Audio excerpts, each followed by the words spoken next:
அதாவது களி கிண்டி எலும்பு குழம்பு வச்சு சாப்பிட்றது.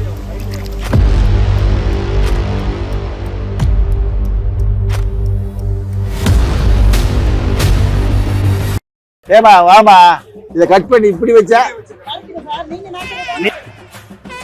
யூடியூப். இன்னைக்கு வாழை வைக்கிறதே யூடியூப் தானே.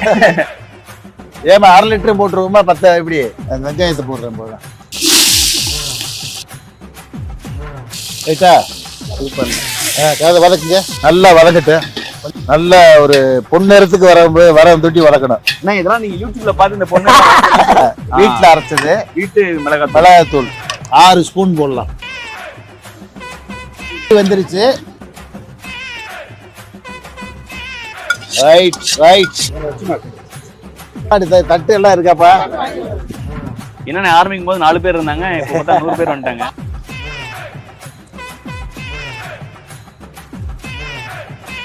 உண்மையாலுமே நல்லா இருக்குண்ணா. நல்லா இருக்குல்ல? விளையாட்டுக்கெல்லாம் சொல்ல, உண்மையாலுமே நல்லா இருக்கு. நான் ஒவ்வொரு தலைவர்கள் பேரா சொல்லுவேன். சாப்பாடு சொல்றீங்கன்னு சொல்லணும். மு.க. ஸ்டாலின் பிரியாணி சொல்லலாம். உதயநிதி ஸ்டாலின் ஐஸ்கிரீம் சொல்லலாம். சசிகலா எவ்வளவு நிப்பாட்டிக்கலாமே.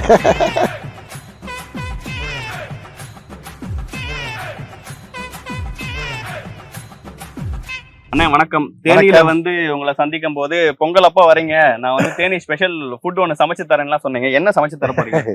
எனக்கு பிடிச்ச உணவு கேப்பக்களி, மட்டன் எலும்பு குழம்பு. எலும்பு குழம்பு ஏன் அது உங்களுக்கு ரொம்ப பிடிக்கும்? அது டேஸ்ட் பார்த்தா தெரியும். அது நீங்களே நல்லா சமைப்பீங்களோ? நான் சமைப்பேன்றது கேட்டு பக்கத்துல இருக்கிறவங்க வச்சு நான் கொஞ்சம் மேக்கப் பண்ணிக்கிறேன். சரிண்ணா சரிண்ணா சரிண்ணா. ஆனா அதனுடைய ருசி நீங்க எங்க போனாலும் கிடைக்காது. அந்த அளவுக்கு ஒரு சுவையான உணவு. இது வரைக்கும் நான் மட்டன் எலும்பு குழம்பு சாப்பிட்டது இல்ல. நீங்க சமைக்கிறதா சாப்பிடுவோம். இப்ப சாப்பிடுவோம். ஸ்டார்ட் பண்ணிடுவோமா? ஸ்டார்ட் பண்ணிடுவோம். ஓகேண்ணா.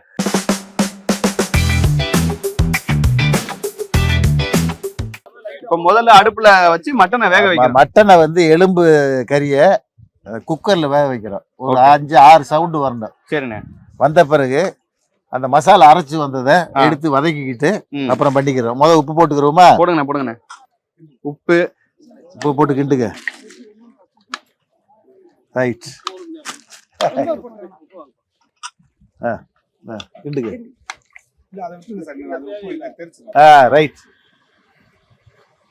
கொஞ்சம் சமையல் கொஞ்சம் அரசியல்னு பிளான் பண்ணோன்னு சொன்ன உடனே நீங்க வந்து தம்பி சமைச்சிடுவோம் அப்படின்ட்டீங்க. கொஞ்சம் சமையல் கொஞ்சம் அரசியல். ஆமாண்ணே. இப்போ டிபேட் பாப்பேன், அப்பப்ப நல்லா போகுது. ஆமாண்ணே போயிட்டு இருக்கு. அரசியல் சூடு பறக்குது.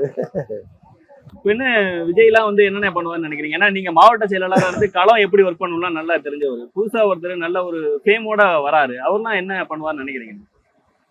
நல்ல மனிதர். ஏன் இவ்வளவு அவசரப்பட்டாருன்னு எனக்கு புரியல. ஏன்னா அவசரப்பட்டாரு? அரசியல்ல ரொம்ப கஷ்டமான ஃபீல்டுங்க. சிறந்த ஹீரோ சார் அவர். இன்னைக்கு நீங்க விஜய் படம் எல்லாம் பாப்பீங்களா? பார்ப்பேன். இப்ப கூட கோட்டு படம் பார்த்தேன்.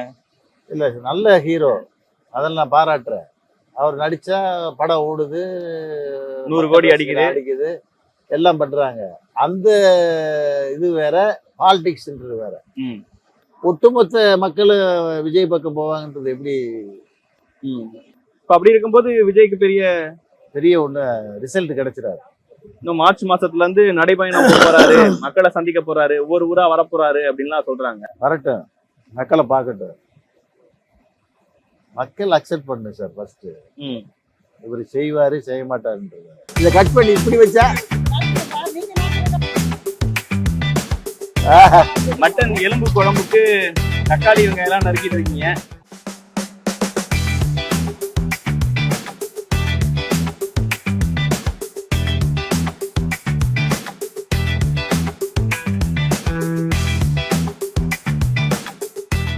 நான் உங்ககிட்ட இப்படி ஒண்ணு பண்ணலாமான்னு நீங்க ஒண்ணு சொன்னோன்னு நான் கேட்டேன், சமைச்சிருவீங்களான்னு கேட்டேன். அதான் யூடியூப் இருக்குல்ல, பாத்துக்கோங்க தம்பி அப்படின்னீங்க.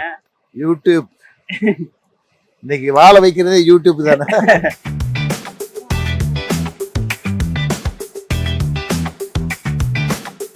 ரைட்.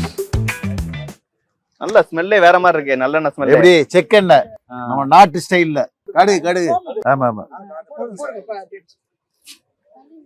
போட்டு பட்டை, கிராம்பு, இந்த இது ஏலக்காய் எல்லாம். ரைட்டா? ரைட்டு. கிண்டி விடுங்க. கருவேப்பிலை கொஞ்சம். ஆஹா, அந்த வெங்காயத்தை போடுறேன். வெங்காயத்தை போடுறேம்மா.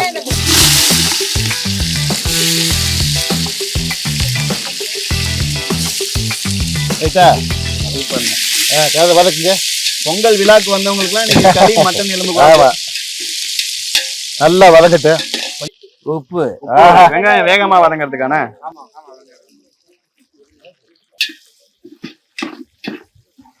நல்ல ஒரு பொன்னேரத்துக்கு வர தொட்டி வதக்கணும். ஆனா இதெல்லாம் நீங்க யூடியூப்ல பார்த்து இந்த பொண்ணு வார்த்தையெல்லாம் சொல்றீங்களா? உண்மையாலுமே பொன்னேரத்துக்கு வந்தாதான் குழம்புக்கு டேஸ்ட். பொன்னேரத்துக்கு வந்தாதான் டேஸ்ட். இல்ல வரட்டு இருந்தா கொஞ்சம் வதங்கட்டு. இதெல்லாம் கொஞ்சம் ரொம்ப நேரம் எடுக்கிற வேலையான குழம்பு எலும்பு மட்டன். ஆமா, தக்காளியை போடுவோம். தக்காளி, கொத்தமல்லி தழை. ஆமா, ரைட்டா.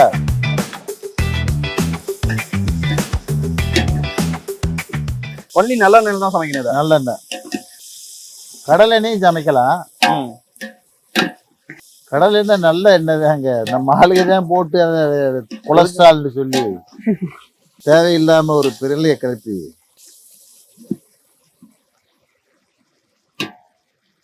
கொஞ்சம் உங்களுக்கு ஹெல்ப் பண்றேன்.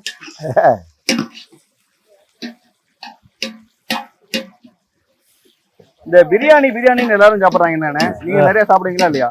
பிரியாணியை பிடிக்கும், அளவா சாப்பிடுவேன். மட்டன் குழம்புல எதுக்கு உருளைக்கிழங்கு? உருளைக்கிழங்கு போட்டா அந்த ருசியே எக்ஸ்ட்ரா இருக்கும். இந்த மீன் குழம்புல கத்திரிக்காய் போற மாதிரியான. ஆமா,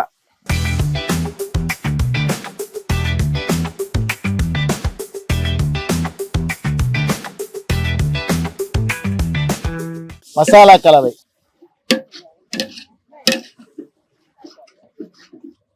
எப்படி? ஆஹா, என்னன்னா இஞ்சி, பூண்டு, வெங்காயம், தக்காளி. எப்போதும் தக்காளி இதுலயும் பொண்ணு அதுலயும் பொண்ணு. தேங்காய்,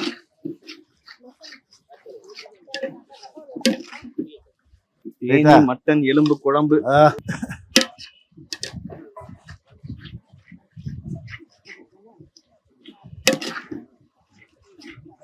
என்ன மசாலாண்ணே?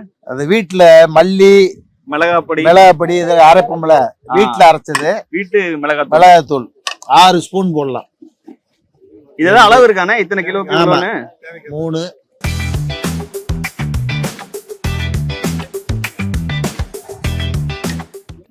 இது கொஞ்சம் நேரம் வேகணும். நல்லா கொதிக்கணும்.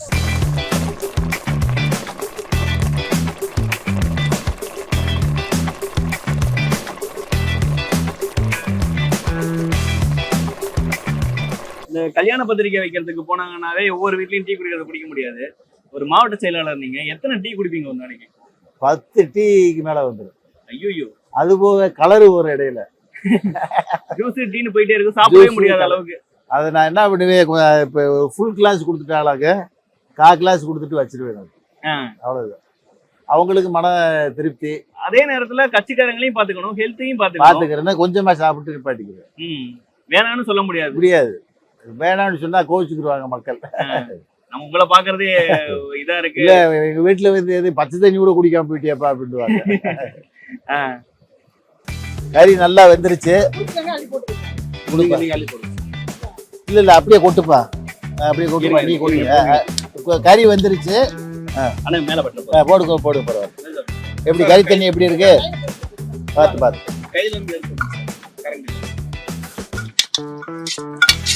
ரைட்.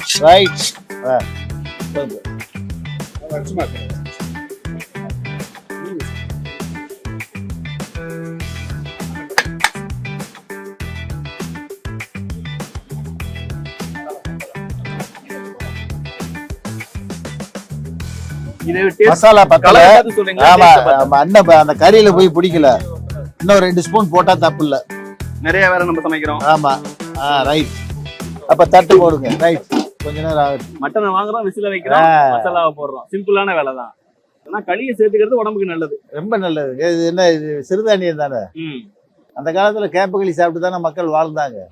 கேப்ப களி மாதிரி வேற என்னென்னலாம் ஒரு காலத்துல சார் கேப்பை, கம்பு, கேழ்வரகு, கோதுமை இதெல்லாம் ஏழைகள் சாப்பிட்டுக்கிற உணவு. இன்னைக்கு டோட்டலா அது மாறி பணக்காரங்க மட்டும்தான் சாப்பிடக்கூடிய உணவா மாறிடுச்சு. கிடைக்க மாட்டேங்குது சிறுதானியம். இன்னைக்கு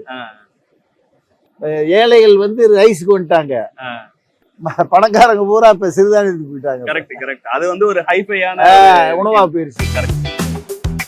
உப்பு பாப்ப சுட போதுனே கொஞ்சம் போடணும். கரெக்டா இருக்கு, கொஞ்சம் போட்டா நல்லது. போடுங்க, அப்படியே இவ்வளவு போடுவானே போடுங்க, இன்னும் கொஞ்சம் போடுங்க. போடு போது போது. ஒரு கைப்பக்குவம் இந்த எல்லாமே.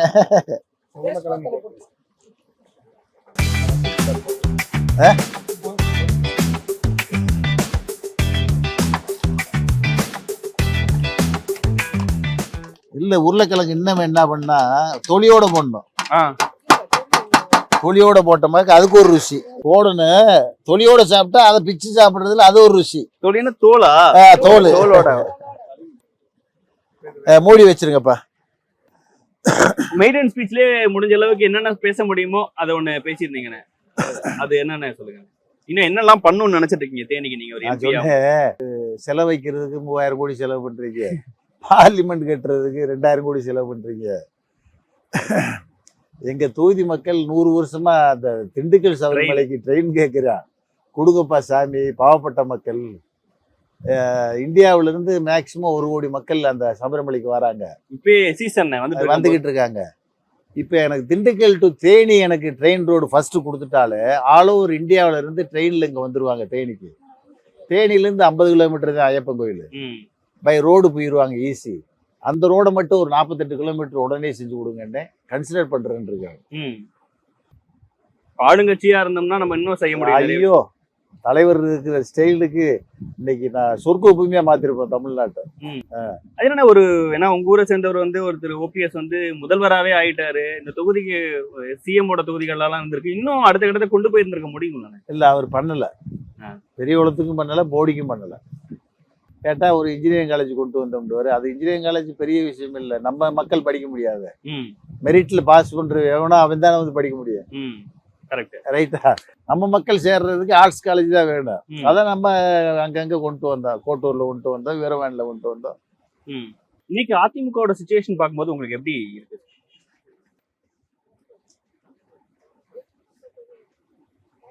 அவங்க கிட்ட ஒற்றுமை இல்லை சார். ஃபர்ஸ்ட் அதாவது ஆளுமை மிக்க தலைவர் இல்லை. ஃபர்ஸ்ட் அண்ணன் பழனிசாமி பேச்சவே நீங்க பாருங்க, ரசிக்கும்படியா இருக்கா? இப்ப அண்ணன் தளபதி சிஎம் வந்து லாஸ்ட் 11ஆம் தேதி சட்டமன்றத்தில் பேசினாரு. ஒரு 40 நிமிஷம் என்னமோ பேசினாரு. எவ்வளவு உருக்கமான பேச்சு. யாரையும் அட்டாக் பண்ணல, கவர்னர் செஞ்ச தவிர மக்களுக்கு புரியும்படியா எவ்வளவு எளிமையா பேசினாரு. நல்லா அது ரீச் ஆச்சு மக்கள்கிட்ட. சோசியல் மீடியா ரீச் பண்ணுச்சு. அந்த மாதிரி ஒரு அட்ராக்டிவ் ஸ்பீச் யார்கிட்ட இருக்கு ஏடிஎம்கேல? அப்படி ஒரு லீடர் அங்க இல்ல. ரெட்டலைன்றீங்களா? அந்த ரெட்டலைக்கு தான் இப்ப அந்த அம்மா இறந்த சாமானியன்கிற ஒரு ஃபீல் இல்லையா? ஒரு விவசாயிங்கிற ஒரு ஃபீல் இருந்தா கூட உங்களுடைய அணுகுமுறை என்ன? எதற்கு எடுத்தாலும் குற்றச்சாட்டு வைக்க கூடாதுல்ல. நல்லது செஞ்சா நல்லதுன்னு சொல்லணும், அதையும் கெட்டதுன்றீங்களாங்க. எப்படி மக்கள் எப்படி அதை ஏத்துக்கிருவாங்க? எல்லாத்தையும் அரசியல் பண்ணா இப்ப உரிமை தொகை, கலைஞர் உரிமை தொகை 1000 ரூபாய் கிடைக்குதுன்னா அதை அப்ரிசியேட் பண்ணுங்க ஃபர்ஸ்ட். கிடைக்குதேன்னு சொல்லி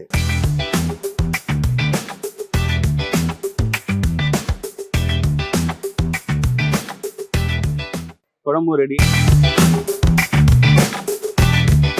சொல்லுங்கண்ணே. என்ன ஹெல்த்தியா சாப்பிடணும்னு அந்த காலத்துல இருந்து பக்குவப்பட்ட உணவு இன்னமும் அந்த சுவையை வந்து இன்னைக்கும் பல டவுன்ல வந்து வில்லேஜ் ஸ்டைல்ல ஃபுட்டு கொடுக்குறாங்கல்ல. ஆமாண்ணே. அங்க போய் நீங்க கேட்டாலே கொடுப்பாங்க. கேப்பக்களி, மட்டன் குழம்பு, சாப்பாடு அதெல்லாம் தாண்டி உங்களுக்கு களி ரொம்ப பிடிக்கும்.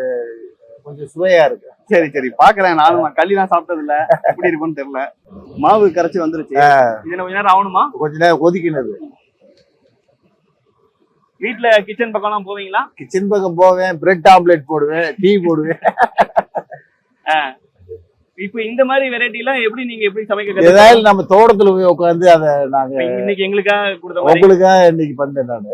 ரைட். இல்லாட்டி ரெஸ்ட் டைம்ல நான் ஃபேமிலியோட தோட்டத்துல போய் உட்காந்து என்னெல்லாம் சமைப்பீங்க? சமைக்கிறதுக்கு மேக்சிமம் எது உப்பா கிண்டலாம். ரொம்ப சிம்பிளா போயிட்டீங்களே. ஆமா, இந்த மாதிரி மட்டன் குழம்பு ரெசிபி நல்லா இருக்கும். மற்றபடிக்கு இந்த ஃபிஷ் ஃப்ரை இந்த மாதிரி பண்ணிக்கிறது. இந்த மதுரை தேனி அப்படின்னாவே சாப்பாட்டுக்கு ரொம்ப ஃபேமஸ்னு சொல்றாங்க. என்னன்னா உங்க ஊர்ல வேற என்னெல்லாம் ஃபேமஸ்? எல்லா அது என்ன பாகம் நான்வெஜ்ல எல்லா பார்ட்டும் கிடைக்கும். எல்லா பார்ட்டுனா தலை, குடலு, ஈரல், மட்டன்ல அதே மாதிரி சிக்கன்ல அதே மாதிரி மீன்லயும் அதே மாதிரி வெரைட்டியா கொடுப்பாங்க. டேஸ்டாவும் கொடுப்பாங்க. ஓகே, எல்லாம் தனித்தனியா ஒவ்வொரு டிஷ்ஷா கொடுப்பாங்க. ஓகே. ஆனா அப்ப உங்களுடைய அப்படியே சமைக்கிற நேரத்துல இந்த மீன்வெயில் கேப்லயே உங்களோட லைஃப் பத்தியும் பேசணும்னு நினைச்சேனே. முதல்ல உங்களுக்கு அரசியல் ஆர்வம் எப்போ வந்தது? நல்ல கேள்வி. எங்க அப்பா வந்து கிளை செயலாளர் அதிமுக. ஓகே. அப்புறம் ஒன்றிய செயலாளர் 3 பீரியட் 15 வருஷம் இருந்தாரு. எங்க அப்பா மறைவிற்கு பிறகு, எங்க அம்மா மறைவிற்கு பிறகு எங்க குடும்பம் அனாதையாக்கப்பட்டுச்சு.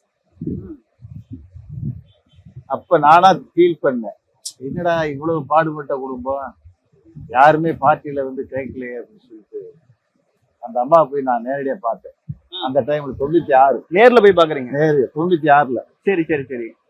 இந்த மாதிரி ஆட்சியில இருக்கும்போது எதிர்கட்சியா வந்தோன்னே 96ல. ஓகே. தோத்து போய் உட்காந்துருக்கேன். ரொம்ப மோசமான நிலை இருந்துச்சு. நான் போய் பாக்குறேன், எக்ஸ்பிளைன் பண்றேன். இந்த மாதிரி எங்க அப்பா இப்படி இருந்தாரு, நீங்க பிரியும் போது உங்க பக்கம் தான் இருந்தாரு, எங்க அம்மா இப்படி எல்லாம் கஷ்டப்பட்டு சமைச்சு எல்லாத்துக்கும் சாப்பாடு போட்டுச்சு, ஆனா இப்ப பாக்குறதுக்கு ஆள் இல்லம்மா, எனக்கு ஒரு பொறுப்பு வேணும்ல. அப்பதான் அந்த அம்மா பேரவை மாவட்ட செயலாளர் கொடுத்து எனக்கு உடனே டிக்ளேர் பண்ணேன். அதுக்கு முன்னாடி ஆனா கட்சியில நீங்களும்? கட்சி கிடையாது, கட்சியில இருக்கு அவ்வளவுதான். நேரா பாக்குறதெல்லாம் டைரக்டா அப்ப எதிர்கட்சியில பார்த்தேன். பார்த்து டிக்ளேர் பண்ணாங்க.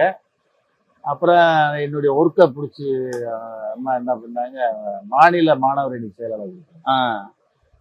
நீங்க எம்எல்ஏ நிக்கிறதுக்கு முன்னாடி? சரி. அப்புறம் எம்எல்ஏ சீட்டு 2001. அப்புறம் ஆண்டிப்பட்டி மாவட்ட செயலாளர். ரிசைன் பண்ண சொன்னாங்க, ரிசைன் பண்ணேன். அந்த அம்மாவுக்காக தொகுதியை விட்டு கொடுத்தவரு அப்படின்னு கடைசி வரைக்கும் சொல்லுவாங்களே. அப்படிதான் அரசியல் வந்துச்சு. என்னுடைய பெர்சனலா எடுத்துக்கிட்ட ஸ்டெப்ல வந்த அரசியல். ரொம்ப நேரமா கொதிச்சுட்டே இருக்கு. ஒரு மாவட்ட செயலாளரா உங்களுடைய பணிங்கிறது எப்படின்னு இருக்கும்? ஏன்னா நேற்று நம்ம பார்க்கும்போது காலையில கல்வி கண்காட்சிக்கு போறீங்க, மதியானம் ஒரு ஃபங்க்ஷனுக்கு போக வேண்டியிருக்கு, தொடர்ந்து ஃபங்க்ஷன்ஸா இருந்துட்டு இருக்கு. கடுமையான வேலைங்க மாவட்ட செயலாளருக்கு மட்டும். கொஞ்சம் இன்ட்ரெஸ்ட் எடுத்து பண்ணா நல்ல பதவி, சோம்பேறித்தனம் பண்ணா கெட்ட பதவி. உழைக்க தயாரா இருக்குன்னு எனி டைம் என்ன வேண்டாலும் வரலாம். இப்ப நான் போய்கிட்டு இருப்பேன், திடீர்னு ஒரு டெத் நிகழ்ச்சி வரும், நான் போட்ட ப்ரோக்ராம் பூரா கேன்சல் ஆகும். அதையும் நான் மேக்கப் பண்ணணும், அதையும் போகணும். எப்ப யூஸ்ஃபுல்லா இப்ப எனக்கு முதல் 4 தொகுதியை நான் ஏடிஎம்கேல மாவட்ட செயலாளர் இருந்தவன். இப்ப எனக்கு 2 தொகுதி தான். காலையில வீட்டுல பிரேக்ஃபாஸ்ட் முடிச்சுட்டு கிளம்புறேன். காலையில வேற சைக்கிளிங் போவீங்க? எப்ப வாக்கிங் சைக்கிளிங் அது தனி. முடிச்சுட்டு கிளம்புனா மதியம் லஞ்ச் மேக்சிமம் ஹோட்டலாக தான் இருக்கும். எனக்கு நைட்டு எப்படி 7-8 மணி ஆயிரும் வீட்டுக்கு போக. அந்த அளவுக்கு ஒர்க் இருக்கும். வீட்டோட டைம் ஸ்பெண்ட் பண்றது ஒண்ணுமே முடியாது. நைட்ல போய் ஏதாவது ஒரு 1 hour 2 hours அந்த நைட் டைம்ல பேசினாதான். இப்ப குழந்தைங்களா ஆனா எதிர்பார்ப்பாங்கல்ல, பிள்ளைய பெருசாயிருச்சு, சின்ன பிள்ளைங்க எல்லாம் நான் அரசியல் இருக்கும்போது இதை பார்த்துருக்கவே மாட்டாங்க. நல்ல ஒரு பார்ட்னரோட இதனால மட்டுமே அவங்க ஒய்ஃப் மேனேஜ் பண்ணதுனால ஏதோ சக்சஸ் ஆயிடுச்சு. ஓகே, எல்லா அரசியல்வாதிக்கு இதுதான் நிலைமை. ஏன்னா நீங்க இந்த கல்வி கண்காட்சியில பேசும்போது ஃபுல்லா நான் கேட்டேன், முதலமைச்சர்ல இருந்து கீழே வந்து பொறுப்பு வரைக்குமே இதே நிலைமை. நான் எம்எல்ஏ ஆயிட்டேன், ராஜ்யசபா எம்பி ஆயிட்டேன், லோக்சபா எம்பி ஆயிட்டேன், இதை தாண்டி வேற பெரிய பொறுப்புகளே இல்ல. மந்திரி ஆகணும், அது இன்னும் அமையில பாத்துக்கலாம், அது ஒண்ணு. ஆனா எனக்கு வந்து நான் இன்னும் உழைச்சிக்கிட்டே இருக்கேன், ஃபேமிலியோட கூட டைம் ஸ்பெண்ட் முடியாது, நிம்மதிக்கு வந்து கொஞ்சம் கம்மியா தான் இருக்கும். நம்ம நினைக்கிற அரசியல் வந்து பெரிய நீங்க நினைக்கிற மாதிரி பெருசாவெல்லாம் நினைக்க முடியாது, கஷ்டமான பதவின்னு சொன்னேன். அந்த மாதிரி சொல்றீங்க, அது எப்படி? அது இல்ல, வெளியில பார்த்தா சிவப்பு கம்பளம், நல்ல வரவேற்பு, விஐபி அந்தஸ்து எல்லாம் இருக்கு. இப்ப அண்ணன் வரீங்க பாக்குறதுக்கு, அதுக்குள்ள இங்க 100-150 பேர் கூட்டிட்டாங்க, அந்த மாதிரிலாம் இருக்கு. ஆனா பெர்சனலா வந்து கடுமையான பதவி. ஹெல்த் எப்படி மேனேஜ் பண்றீங்க அப்ப ஒரு அது இந்த வாக்கிங், இந்த அப்பப்ப டயட்டு கொஞ்சம் கண்ட்ரோலு. கொதிச்சிருச்சா தண்ணி? நல்லா கொதிக்குதுண்ணே. வா. இதுல என்னென்ன கரைச்சிருக்கீங்க இப்ப? உப்பு, தண்ணி, மாவு. இன்னொன்னு என்ன பண்ணுவாங்க, முதல் இல்லாட்டி பவுடராகவே போட்டு கிண்டுவாங்க. அது கெட்டி விழுந்துடும். கெட்டி விழுவா இருக்கிறத நல்லா கரைச்சு இந்த வந்துருச்சு பார்த்தீங்களா கெட்டி. இன்னும் ஊத்துங்க. ஆஹா ஆஹா, எப்படி விடாம சிந்திக்கிட்டு இருக்கிறேன். கை வைக்க போதுன்னா கிண்டுங்க. எப்படி இன்னும் கெட்டியாரு வரையும் கிண்டணும். இது நல்லா ஹீட் ஆகி கெட்டியாகும். அதை எடுத்தா உருண்டை மாதிரி வரணும். அப்படியே இந்த டேஸ்ட் எல்லாம் மக்கள் பார்த்திருக்கவே மாட்டாங்க போலயே.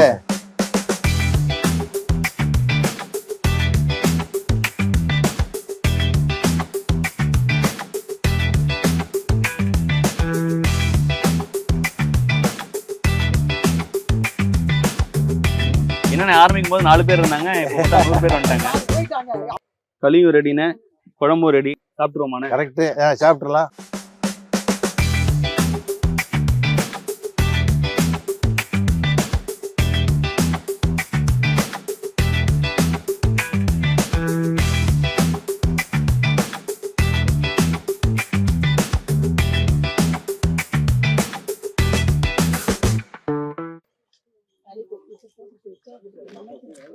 எப்படிண்ணே இருக்கு?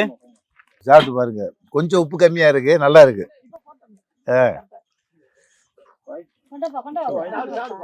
இப்படி ஒரு காம்பினேஷன்ல இது வரைக்கும் நான் சாப்பிட்டதுனானே.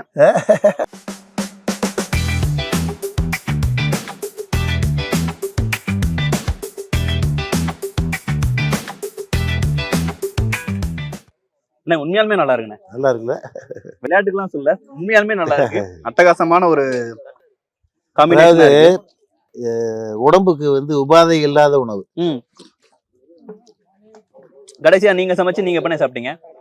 ரொம்ப நாள் ஆச்சு. இப்பதான் நீங்க சொல்லி வந்ததுனாலதான் சமைக்க முடிஞ்சுச்சு. வருஷக்கணக்கு ஆயிடுச்சானே. ஒரு சின்ன டாஸ்க்ண்ணே. நான் ஒவ்வொரு தலைவர்கள் பேரா சொல்லுவேன். சாப்பிட்ற பொருள்ல இருந்து நீங்க அவங்களுக்கு ஈக்குவலா உங்களை அது சொன்னோன்னே என்ன சாப்பாடு நினைவுக்கு வருது, இல்ல எதனால அந்த பேரை சாப்பாட சொல்றீங்கன்னு சொல்லணும்னு. மு.க. ஸ்டாலின் அண்ணன் வந்து பாக்குறதுக்கு பழகுறதுக்கு இனிமையானவர், செயல்பாட்டுல ரொம்ப வேகமானவர். அதெல்லாம் பிடிச்ச உணவு பிரியாணி சொல்லலாம். பிரியாணி சொல்லிடுங்க. உதயநிதி ஸ்டாலின் ஐஸ்கிரீம் சொல்லலாம். சின்ன குழந்தையில இருந்து சாப்பிடும், பிரியப்படி சாப்பிடும். உதயநிதி ஸ்டாலின் ஐஸ்கிரீம் சொல்லிட்டீங்க. அப்ப விஜய்க்கு? விஜய்க்கு என்ன சொல்றதுன்னு தெரியல. இவங்கெல்லாம் பக்குவப்பட்டதுனால சொல்ல முடிஞ்சுச்சு. அவருக்கு எந்த நிலைமைன்றது தெரியல, மக்கள் எப்படி ரசிக்க போறாங்கன்றது தெரியல. பாப்போம். சசிகலா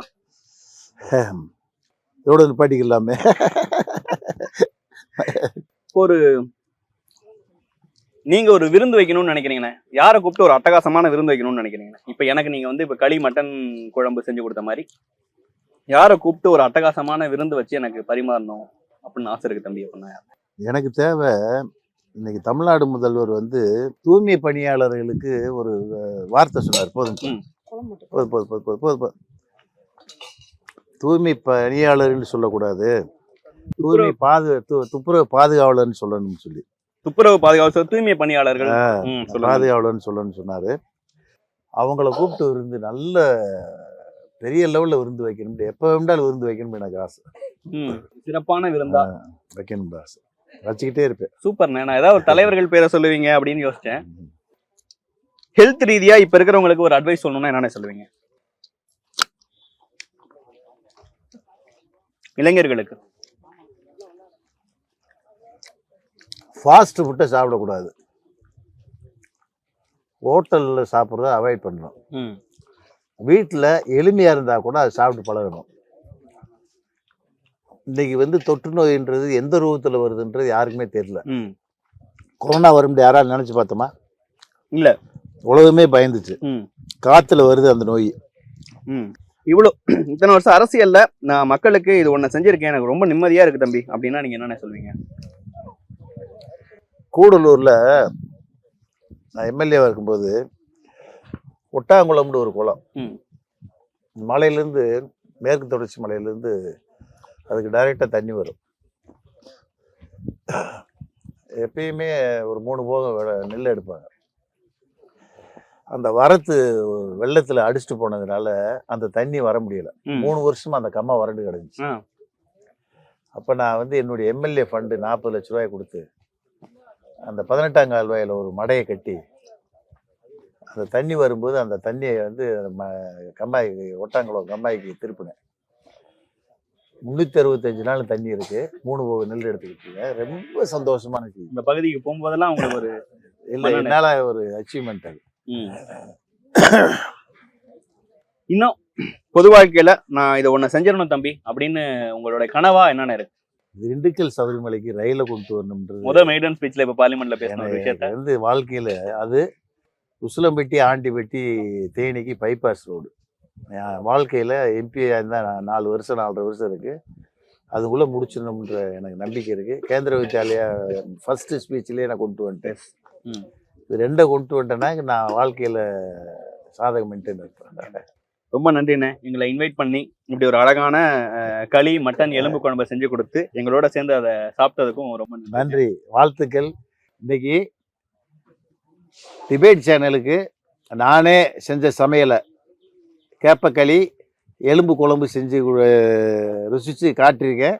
எல்லா சேனலை பார்த்து அந்த ருசியை ரசிக்குமாறு அன்போடு கேட்டுக்கிறேன் நான்.